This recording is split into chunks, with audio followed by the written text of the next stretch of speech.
This should be fun. Should be fun, but I think he liked it. I bet you he liked it.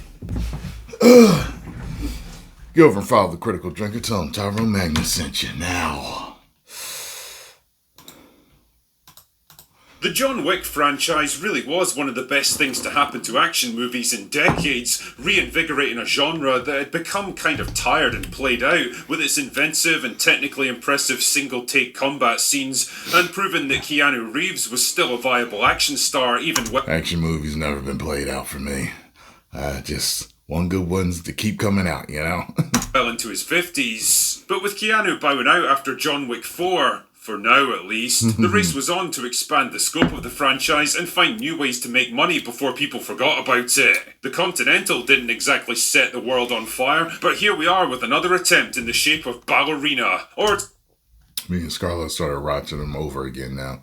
So we did John Wick last night, so we're going to do 2 tonight. Going to refresh the mind, but there's a dude that he killed in John Wick 1 that's a dude that she kills. So I'm like, wait, what? What the hell is going on with that?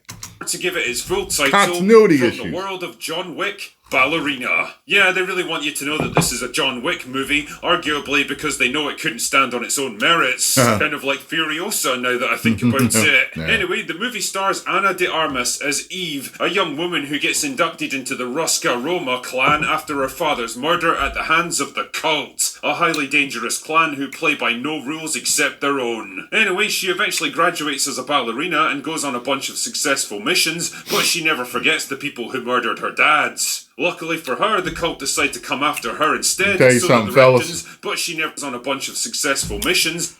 When women look at you like that, just know it's about to go down. Now, she's, I guess, selling seriousness in this, but I'm telling you, I've seen that look before. And she was serious, all right. But it wasn't about checking into an assassin's hotel. Just letting you know that. All right? But she never forgets the people who murdered her dads. Luckily for her, the Cult decide to come after her instead, so that the rest of the plot can happen, which leads her to the Continental, where a former Cult member just so happens to be staying with a little girl that he rescued. Holy shit, that was lucky, wasn't it? Anyway, Eve hooks up with him, but then the Cult attacks them inside the... He's just... Daryl is the same dude in every movie or video game or whatever. Like, he's Daryl to me. I don't care if his name is Reedus. His name is Daryl, damn it. And he is the same. I saw a meme one time. It had like The Rock. It had Letty. It had Dom. And who else? It wasn't him. It was somebody else. And they're like, this is the 4 horsemen of playing the same character in every movie. He's the 5th horseman. Continental, which I'm pretty sure is a massive breach of the rules that would get the entire organisation permanently expelled, but whatever. Naturally, Eve is in the mood for some payback, so she goes to Frank, the weapons dealer, to buy some guns, and he helpfully tells her exactly where the Cult operates from. Wow, this whole investigation thing is super easy, isn't it? Barely an inconvenience, you might say. Eve just kind of walks right into the exact information she needs at the exact time that she needs it. So anyway, she heads to the Cult's base in Austria to murder everyone, which invites a full-scale war between the Cult and the Rosca Roma. I mean, after that shit they pulled at the Continental, I'm pretty sure all the clans should be at war with them by this point, but who cares? The Rosca Roma want to avoid a conflict, so they deploy John motherfucking Wick himself to take Eve out. But can she fight her way through an entire town to take out the Cult leader before John Wick stops her? And will it result in a full-scale war between the different factions? I said before that Ballerina has echoes of Furiosa in the way that it tries to exploit the success of its predecessors because it doesn't have the confidence to stand on its own, but I think the comparisons go even deeper than that. The two movies are stuck in a similar no-win situation, being decent enough action flicks. She was getting it in with that chick. When you watch the movie, you gotta see how the chick flips the script on her and comes after her. You gotta see it. It's funny, man. I was like, this ain't gonna go well. Like, I could tell when this whole scene started, I was like, This is like Village. This is like Resident Evil Village. It's the whole town. Falling short of their parent movies and destined to be overshadowed by the very franchise they're trying to build themselves on. What I'm really trying to say with all this shite is that Ballerina isn't a bad action movie by any stretch. It just has the rotten luck of having to follow is that by the very franchise they're trying to build themselves on. What I'm really trying to say with all this shite is that Ballerina isn't a bad action movie by any... That part right there comes out of nowhere. You don't even expect it. You think it's a transition to another scene, and then it's like, what?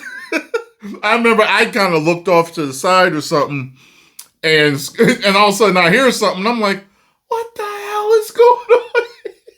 Any stretch. It just has the rotten luck of having to follow some of the best action films of the past 20 years. The fight scenes are decent, even if they go on a bit too long and get to be a bit samey at times. The plot is simple and serviceable, even if it takes too long to get going and relies a bit too much on convenience to keep moving. On the plus side though, it avoids most of the convoluted nonsense that bogged down John Wick 3 and 4 and keep things much more streamlined. Eve herself is a sympathetic protagonist with an understandable motivation, but a bit light on personality and without the mystique and dark menace of Wick himself. Ana de Armas was an interesting choice. She feels like she's been a star in waiting for the past decade or so, attractive and talented but never quite able to land that killer role to elevate her to leading lady status. And having seen what she can do in Ballerina, I'm not entirely convinced there's a glittering career in action movies waiting for her. She's it looked like she did most of it herself too. You could tell, though there were scenes where you could tell it was definitely the stunt double, but she did a lot of it herself, and that she got my respect on that. Kind of off balance and a bit slow to hit her marks during the fight scenes. It's obvious when the stuntmen are having to hold back and waste time while they wait for her to get ready, and she doesn't look particularly comfortable with the guns either. Keanu Reeves trained with the kind of dedication that would put Navy SEALs to shame. Yeah. Like, she just points where she looks good and possibly strong, but just a lot of it, you do notice that she doesn't do this. She didn't really train for, like, she trained for it, but not like what he saw, like what Keanu did, not like Tom Cruise does. She's not a fighter as a hobby. She doesn't kickbox. She doesn't do MMA. She hasn't been a martial artist all her life. And you can tell. You get what I'm saying? But it's still good. You know what I mean? Because you notice that in several action movies. You know who the real martial artists are, and you know who isn't. It showed with every fight scene that he did. Every gun felt more like an extension of his own body than some foreign object he was carrying around. De Armas, on the other hand, looks exactly like what she is. An actress pretending to be an assassin, trying her best to remember the pre-scripted fight choreography, and having to rely heavily on stunt doubles to do most of the heavy lifting. She doesn't really have the brooding intensity and intimidation factor that a role like this demands, and I feel like if this movie had been made 10 years ago, Charlize Theron would have been a more natural choice. Also, the movie... Let me ask you this. What is the problem? Is it just... how Anthony Mackie was talking about, in Hollywood, it's like a person says you, and they hand fame to you. You get what I'm saying? Not all people truly, really earn it. You know what I mean? And I'm not saying she didn't earn it, but the question is this. Are there really not enough female actresses out there that do martial arts for real? That can act? You know what I mean? That can do this? You know what I'm saying? Like, why is it that I'm more often than the men that I notice that a lot of times with with actresses, that they look, in fight scenes, they look like they don't really fight. You get what I'm saying? So, but a lot of times the guys will, go to these camps or they'll get a guy that's a martial artist that can act.